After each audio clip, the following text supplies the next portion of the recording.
ಬಾಡಿಗೆ ಕಟ್ಟಡದಲ್ಲಿ ನಡೆಸ್ತೀವಿ. ಉಳಿದಿರೋದನ್ನ ಶಾಲಾ ಕಟ್ಟಡಗಳು, ಸಮುದಾಯ ಭವನಗಳು, ಯುವಕ ಸಂಘದಲ್ಲಿ ನಾವು ನಡೆಸ್ತಾ ಇದ್ದೀವಿ. ತಮ್ಮ ಗಮನಕ್ಕೆ ಕೂಡ ನಾನು ತರಲಿಕ್ಕೆ ಬಯಸ್ತೇನೆ. ಈಗಾಗಲೇ ಸುಮಾರು 2,000-2,500 ಅಂಗನವಾಡಿಗಳನ್ನ ನಾವು ಸ್ಕೂಲ್ಗಳಲ್ಲೇ ನಡೆಸ್ತೀವಿ. ನಮ್ಮದು ಏನಿದೆ ಅಂದ್ರೆ ಗುಣಮಟ್ಟದ ಆಹಾರದ ಜೊತೆಯಲ್ಲಿ ಉತ್ತಮ ಶಿಕ್ಷಣವನ್ನ ಕೊಡ್ಲಿಕ್ಕೆ ನಾವು LKG UKG ನಾವು ಇದನ್ನ ಮಾಡ್ತಾ ಇದ್ದೀವಿ.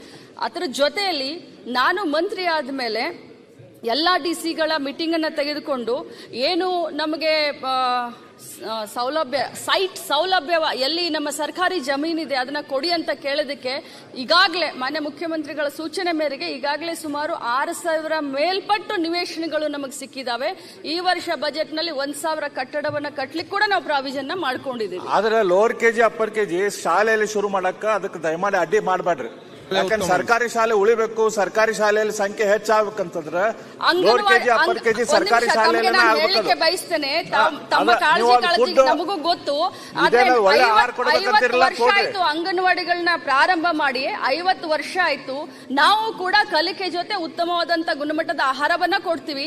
ಶಿಕ್ಷಣ ಬಡವರಿಗೆ ಬೇಕು. ಅದು ತಮಗೂ ಎಷ್ಟು ಕಾಳಜಿ ಇದೆಯೋ ಅಷ್ಟು ನನ್ನ ಸರ್ಕಾರಕ್ಕೂ ಕಾಳಜಿ ಇದೆ, ನಮ್ಮ ಇಲಾಖೆಗೂ ಕಾಳಜಿ ಇದೆ. ನಾವು ಯಾವುದಕ್ಕೂ ಅಡ್ಡಿಪಡಿಸ್ತಾ ಇಲ್ಲ. ನಮ್ಮ ಉದ್ದೇಶ ಇಷ್ಟೇ, ಬಡವರ ಮಕ್ಕಳಿಗೆ ಗುಣಮಟ್ಟದ ಶಿಕ್ಷಣ ಮತ್ತು ಆಹಾರ ಸಿಗಬೇಕು ಅನ್ನೋದು ಕೂಡ ನಮ್ಮ ಆಶೆ. ಆಹಾರ ಕೊಡ್ರಿ.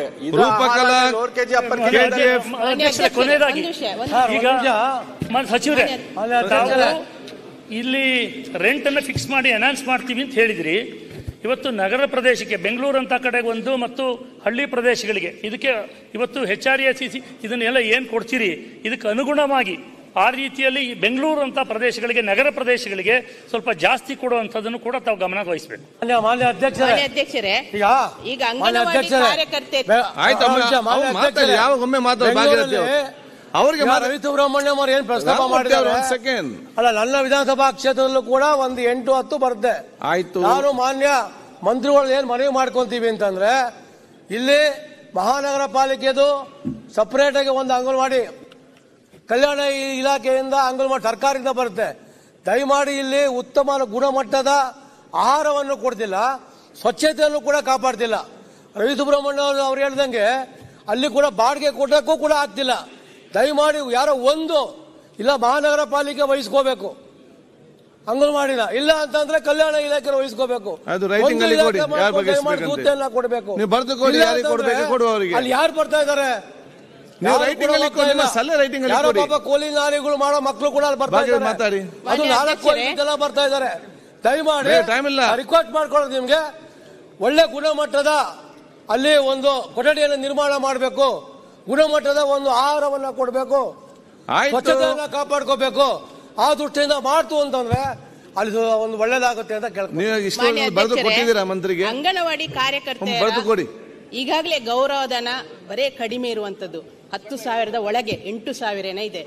ಅವರಿಗೆ ಹೆಚ್ಚು ವರ್ಕ್ ಗಳನ್ನು ಕೊಡ್ತಿದ್ದೇವೆ ನಾವು. ಎಲ್ಲಾ ಡಿಪಾರ್ಟ್ಮೆಂಟ್ ಅಲ್ಲ ಮೇಡಮ್, ಅದು ಕೂಡ ಅದನ್ನು ಸ್ವಲ್ಪ ಕಡಿಮೆ ಮಾಡಬೇಕು. ಅವರಿಗೆ ಸಂಬಳ ಜಾಸ್ತಿ ಮಾಡಬೇಕು. ಮತ್ತೆ ಫುಡ್ ಈ ಹಿಂದೆ ಅವರಿಗೆ ಅಲ್ಲ, ಅದು ಅವ್ರ ಸಿಗಲ್ಲ ಮೇಡಮ್, ಮತ್ತೆ ಸಿಗುದಿಲ್ಲ. ಬೇಡ ನಮ್ಮ ಆಫೀಸಿಗೆ ಬರ್ಲಿ ಪುರ್ಸೋತಿಲ್ಲ. ನಿಮಗೆ ಗೊತ್ತು, ನಾವು ಮಂಗಳೂರಿಂದ ಬರ್ಬೇಕು ಎಷ್ಟು ಕಷ್ಟ ಉಂಟು. ಎಲ್ಲ ಬ್ಲಾಕ್, ಮೈಸೂರು ರೋಡ್ ಬ್ಲಾಕ್, ನಮ್ದು ಎಲ್ಲ ಬ್ಲಾಕ್. ಮೇಡಮ್ ಅಲ್ಲಿ ರಿಕ್ವೆಸ್ಟ್ ಮಾಡೋದು, ನೀವು ಯಾರಿಗೂ ಅವಕಾಶ ಕೊಟ್ಟು ನಮ್ಮ ಮಹಿಳೆಯರಿಗೆ ಮಾತಾಡ್ಲಿಕ್ಕೆ ಒಂದು ಅವಕಾಶ ಕೊಟ್ಟಿದ್ದೀರಿ. ಧನ್ಯವಾದ. ಗ್ರಾಮೀಣ ಪ್ರದೇಶದ ಅಂಗನವಾಡಿಗೆ ಅನುದಾನವನ್ನು ಬಿಡುಗಡೆ ಮಾಡಿ ಹೊಸ ಅಂಗನವಾಡಿಗಳಿಗೆ ಆದಷ್ಟು ನಮ್ಮ ವಿಧಾನಸಭಾ ಕ್ಷೇತ್ರ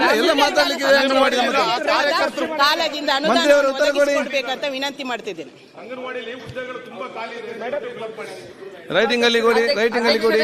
ಹೊಸ ಅಂಗನವಾಡಿಗಳನ್ನ ಈಗಾಗಲೇ ನಾವು ಸುಮಾರು 2023ಕ್ಕೆ ಸುಮಾರು 4,000 ಹತ್ತತ್ರ ಹೊಸ ಅಂಗನವಾಡಿಗಳನ್ನ ನಾವು ಈಗಾಗಲೇ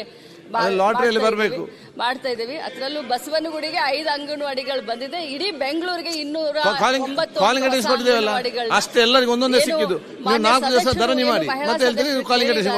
ಅದನ್ನು ಕೂಡ ಗಮನದಲ್ಲಿಟ್ಟುಕೊಂಡು ನಾವು ಗೌರವಧನ ಹೆಚ್ಚಳದ ಬಗ್ಗೆ ನಾವು ಈಗಾಗಲೇ ಮಾನ್ಯ ಮುಖ್ಯಮಂತ್ರಿಗಳ ಗಮನಕ್ಕೆ ಇದಿದೆ.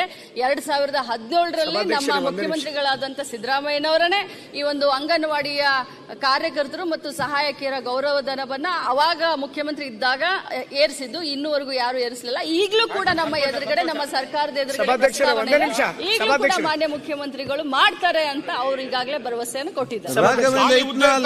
ದಯವಿಟ್ಟು ಫಿಲ್ ಮಾಡಿ, ಯಾಕೆ ತುಂಬಾ ಡಿಪಾರ್ಟ್ಮೆಂಟ್ ಅಂಗನವಾಡಿ ಕಾರ್ಯಕರ್ತರು ಗ್ರಾಮೀಣಾಭಿವೃದ್ಧಿ ಮತ್ತು ಪಂಚಾಯತ್ ರಾಜ್ಯ ಸಚಿವರು ಕೇಳಲಿಕ್ಕೆ ಬಯಸ್ತಾ ಇದ್ದೀನಿ ಮಾನ್ಯ ಸಭಾಧ್ಯಕ್ಷ. ಮಾನ್ಯ ಸಭಾಧ್ಯಕ್ಷರೇ, ಉತ್ತರವನ್ನು ಒದಗಿಸಿದ್ದಾರೆ. ಇವತ್ತು ಪಂಚಾಯತ್